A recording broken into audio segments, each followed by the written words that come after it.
మా latest videos కోసం మా ఈ తెలుగు న్యూస్ ఛానల్ సబ్స్క్రైబ్ చేసి గంట సింబల్ యాక్టివేట్ చేసుకోండి. ఈరోజే కనుమ శుక్రవారం రాత్రికి 9 గంటల నుండి 11 గంటల మధ్యలో గ్యాస్ స్టవ్ కింద ఇది పెడితే రాత్రే దరిద్రం పోతుంది, ధనవంతులు అవుతారు. కనుక కనుమ రోజు రాత్రి 11 లోపు గ్యాస్ పై కింద ఇది పెడితే కోట్ల డబ్బు మీ ఇంటికి దూసుకు వస్తుంది. ఈ పరిహారం చేయటం ద్వారా మీ ఇంట్లో ఉన్న ఆర్థిక కష్టాలు, దరిద్రము తొలగిపోయి లక్ష్మీదేవి అనుగ్రహం కలుగుతుంది. మన హిందూ సాంప్రదాయంలో పండుగలకు చాలా ప్రాముఖ్యత ఉంది. ముఖ్యంగా కనుమ పండుగకు విశేషమైన స్థానం ఉంది. సంక్రాంతి తర్వాత వచ్చే పండుగే కనుమ పండుగ. కనుమ పండుగను పట్టణాల్లో కంటే పల్లెటూర్లలో బాగా జరుపుకుంటారు. ఈ పండుగను పశువుల పండుగ అని కూడా అంటారు. ఈ రోజున మనకు అన్నం పెట్టే భూమికి, గోవులకు, ఎడ్లకు పూజలు చేస్తూ ఉంటారు. కనుమ రోజున చేసే పూజలు, పరిహారాలు చాలా శక్తివంతమైన ఫలితాలను ఇస్తాయి. ఈ రోజున చేసే చిన్న పరిహారం కూడా మన జీవితంలో పెద్ద మార్పును తీసుకువస్తుంది. ముఖ్యంగా ఆర్థిక సమస్యలతో బాధపడే వారికి కనుమ రోజు చేసే పరిహారాలు అద్భుతంగా పనిచేస్తాయి. ప్రతి ఇంట్లో వంటగది చాలా ముఖ్యమైన ప్రదేశం. వంటగదిని మనం అన్నపూర్ణాదేవి కొలువై ఉండే స్థలంగా భావిస్తాము. మనకు ఆహారాన్ని ప్రసాదించే తల్లి అన్నపూర్ణ. అందుకే వంటగదిని ఎప్పుడూ శుభ్రంగా, పవిత్రంగా ఉంచుకోవాలని పెద్దలు చెప్తూ ఉంటారు. వంటగదిలో గ్యాస్ పొయ్యికి అత్యంత ప్రాధాన్యత ఉంటుంది. ఎందుకంటే గ్యాస్ పొయ్యి అగ్నిదేవుని స్వరూపం. అగ్ని లేనిదే మనకు ఆహారం లేదు, జీవం లేదు. పంచభూతాలలో అగ్ని చాలా శక్తివంతమైనది. మన ఇంట్లో అగ్ని స్వరూపంగా వెలిగే గ్యాస్ పొయ్యిని మనం ఎంత పవిత్రంగా చూసుకుంటే మనకు అంత మంచి జరుగుతుంది. గ్యాస్ పొయ్యిని కేవలం ఒక వస్తువుగా కాకుండా సాక్షాత్తు అగ్నిదేవునిగా, అన్నపూర్ణాదేవి కొలువై ఉన్న పీఠంగా భావించాలి. ప్రతిరోజు ఉదయం వంట చేసే ముందు గ్యాస్ పొయ్యికి నమస్కరించి పసుపు, కుంకుమ, బొట్లు పెట్టి వంట మొదలు పెడితే ఆ ఇంట్లో అన్నమానాదులకు లోటు అనేది ఉండదు. ఆ కుటుంబం ఎప్పుడూ ఆరోగ్యంగా, ఆనందంగా ఉంటుంది. గ్యాస్ పొయ్యిని, దాని పరిసరాలను అశుభ్రంగా ఉంచటం అంటే సాక్షాత్తు అన్నపూర్ణాదేవిని, లక్ష్మీదేవిని అవమానించటమే. ఎక్కడైతే వంటగది అపరిశుభ్రంగా ఉంటుందో, ఎక్కడైతే గ్యాస్ పొయ్యిని గౌరవించారో ఆ ఇంట్లోకి లక్ష్మీదేవి అడుగుపెట్టదు.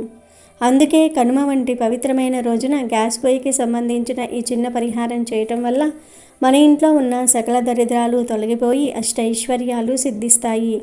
ఈ పరిహారం చేయటం వల్ల మీ ఇంట్లోకి ధన ప్రవాహం పెరుగుతుంది. అప్పుల బాధలు తొలగిపోతాయి. వ్యాపారంలో లాభాలు వస్తాయి.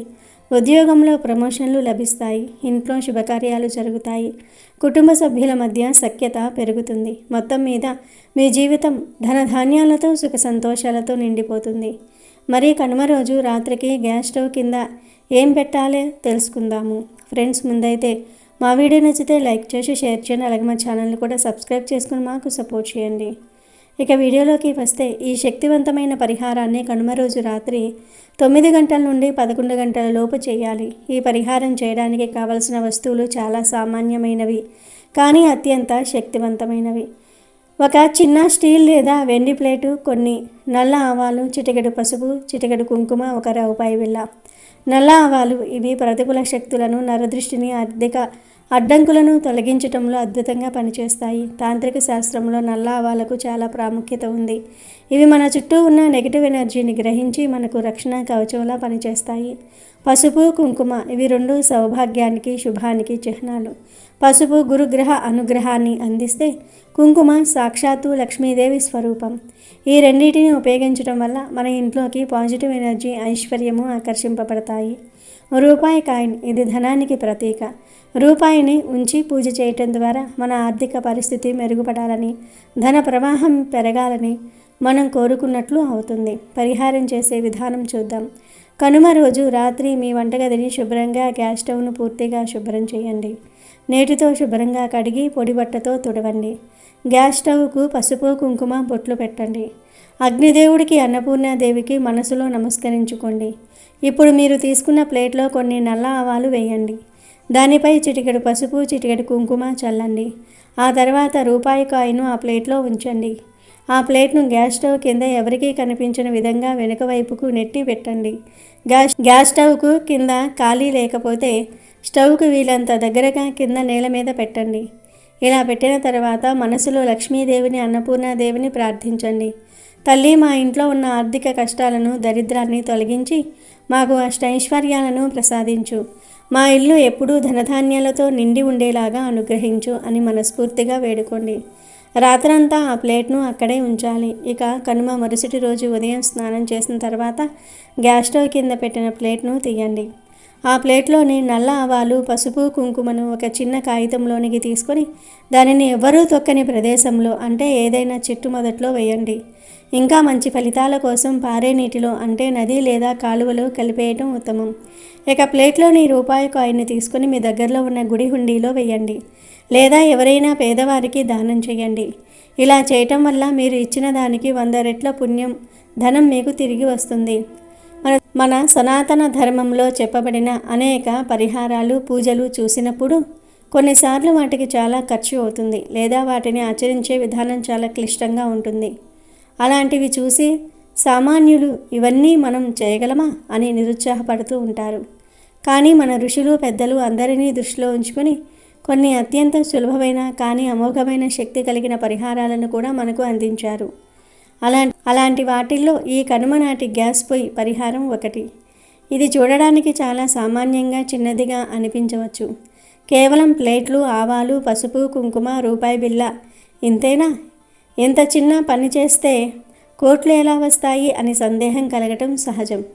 కానీ గుర్తుంచుకోండి, ఆధ్యాత్మిక ప్రపంచంలో ఒక పరిహారం యొక్క శక్తి దాని ఖర్చులోనో ఆడంబరంలోనో ఉండదు. అది చేసే సమయం, ప్రదేశం, ఉపయోగించే వస్తువులు మరియు అన్నిటికంటే ముఖ్యంగా మీ సంకల్ప బలంపై ఆధారపడి ఉంటుంది.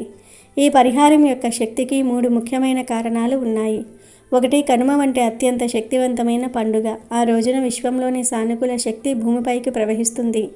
2, గ్యాస్ పొయ్యి అనే పవిత్రమైన ప్రదేశం. ఇది మన ఇంట్లోని అగ్నిదేవుని స్థానం, అన్నపూర్ణ కొలువై ఉండే పీఠం.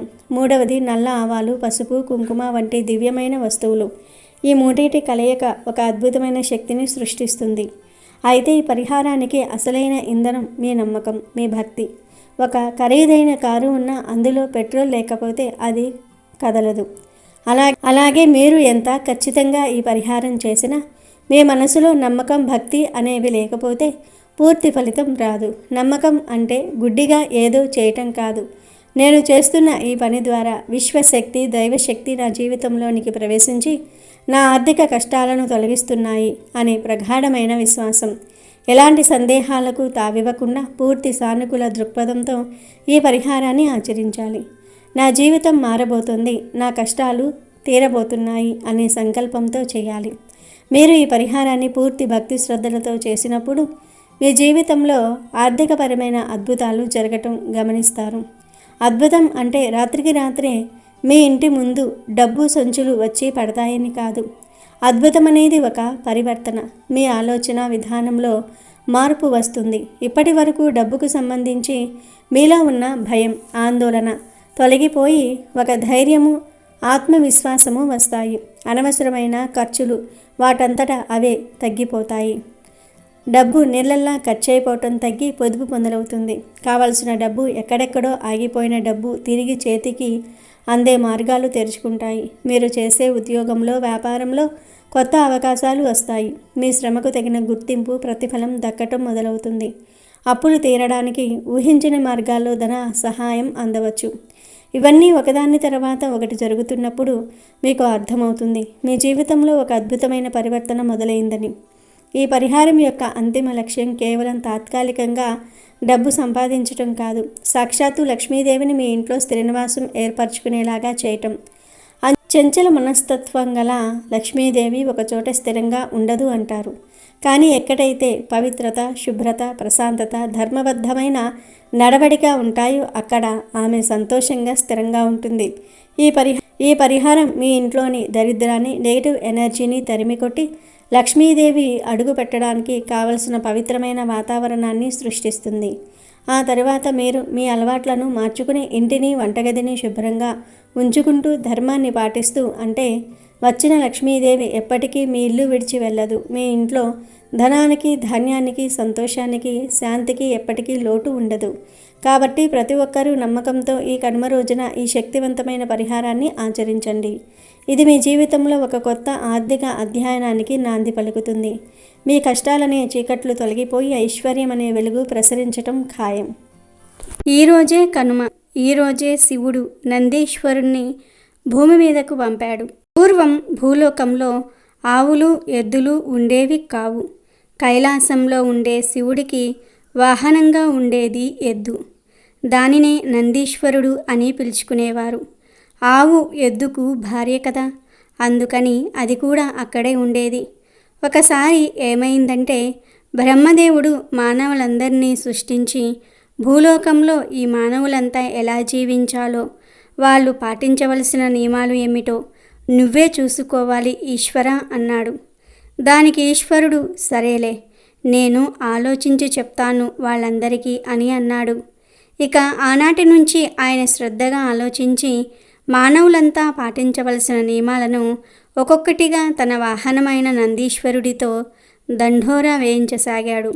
ఒకరోజు నందీశ్వరుణ్ణి పిలిచిన శివుడు, బసవన్న, భూలోకంలో ప్రజలంతా ఎంత కంపు కొడుతున్నారో చూశావు కదా, అందుకని నువ్వు ఈరోజే భూలోకానికి వెళ్ళి మానవులంతా 3 పూటలా స్నానం చెయ్యాలి, 1 పూట తిండి తినాలి అని దండోరా వేసిరా. త్వరగా ఈ సంగతి అందరికీ చెప్పిరా పో, వెంటనే వెళ్ళు అని ఆజ్ఞాపించాడు. అప్పుడు నందీశ్వరుడు అలాగే దేవా, వెంటనే వెళ్తాను అని అన్నాడు. కానీ నిజానికి నందీశ్వరుడికి ఆ రోజున ఎక్కడికి వెళ్ళాలని లేదు. ఎందుకంటే ఇంటి దగ్గర తన భార్య అయిన ఆవు పచ్చిగడ్డి, పచ్చటి జొన్నల కంకుల పప్పు, సజ్జ రొట్టెలు చేస్తుంది. దాంతో నందీశ్వరుడి మనసంతా తిండిపైనే ఉంది. శివుడు అంత చెప్పినా ఒక్క క్షణం పాటు నందీశ్వరుడు ఇవాళ వెళ్ళలేనులే, రేపు వెళ్తాను అనుకున్నాడు.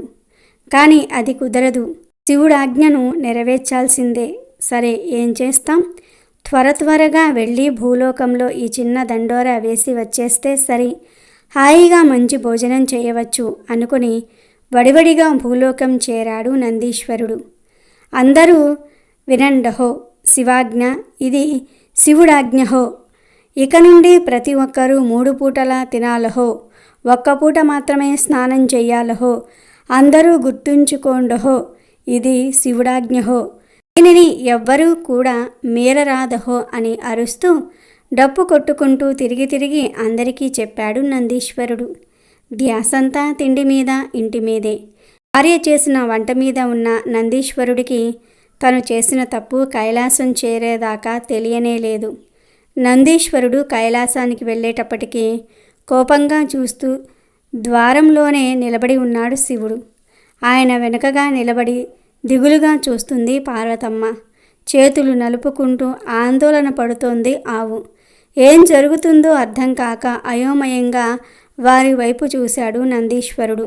అప్పుడు శివుడు మండిపడుతూ 1 పూట తిని 3 పూటలా స్నానం చేయమని చెప్పి రమ్మంటే 3 పూటలా తిని 1 పూట స్నానం చేయాలనే దండోరా వేసి వస్తావా అన్నాడు. అప్పుడు తాను చేసిన తప్పు గ్రహించి నాలుక కరుచుకున్నాడు నందీశ్వరుడు.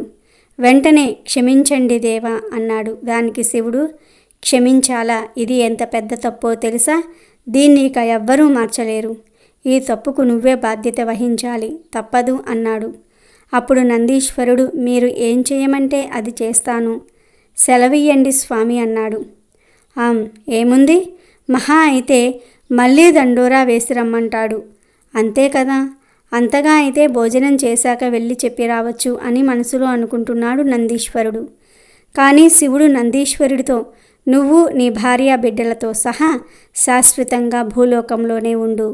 మానవులు 3 పూటలా తినాలంటే చాలా ఆహారం కావాలి కదా, మరి అంత ఆహారం లేకపోతే కరువు వస్తుంది. కాబట్టి మానవులున్నంత కాలం నువ్వు, నీ బిడ్డలు, బిడ్డల బిడ్డలు అలా అందరూ కూడా పొలాలు దున్ని మానవులకు 3 పూటలకు కావలసిన ఆహారాన్ని సమకూరుస్తూ జీవించండి అని శపించాడు. తర్వాత శివుడు ఇంకేమీ మాట్లాడేది లేదు అన్నట్లుగా విసవిస నడుస్తూ లోపలికి వెళ్ళిపోయాడు. ఆయన్ని అనుసరించి పార్వతమ్మ కూడా వెళ్ళిపోయింది. నందీశ్వరుడు అవాక్కయ్యాడు.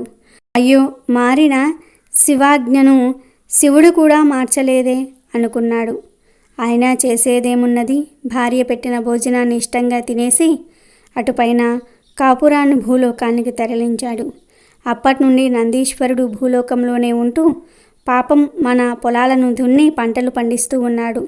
తన భర్తకు సహాయపడాలని ఆవు పాలను ఇస్తోంది. ఇలా శివుడు నందీశ్వరుని మానవులకు సహాయపడమని శివుడు భూమి మీదకి పంపిన రోజే కనుమ. అందుకే ఈరోజు ఎద్దులను ఆవులను అలంకరించి పూజిస్తారు. ఇదే పురాణాలలో కనుమ వెనుక ఉన్న కథ. ఈ కథను కనుమ పండుగ రోజు ఎవరైతే వింటారో చెప్తారో వారి యొక్క 7 జన్మల పాపాలు మొత్తం కూడా ఈ రోజుతో పోతాయి. 1,000,000 జన్మల మహాపుణ్యం వస్తుంది. అష్టైశ్వర్యాలు సిద్ధిస్తాయి. అమెజాన్లో బెస్ట్ డిస్కౌంట్స్ కోసం వీడియో డిస్క్రిప్షన్లో లింకు ఉంది, చూడండి. అలాగే మా టెలిగ్రామ్ ఛానల్ సబ్స్క్రైబ్ చేసుకోండి. వీడియో నచ్చితే లైక్ చేయండి, షేర్ చేయండి, బట్ సబ్స్క్రైబ్ చేసుకోవడం మర్చిపోవద్దు.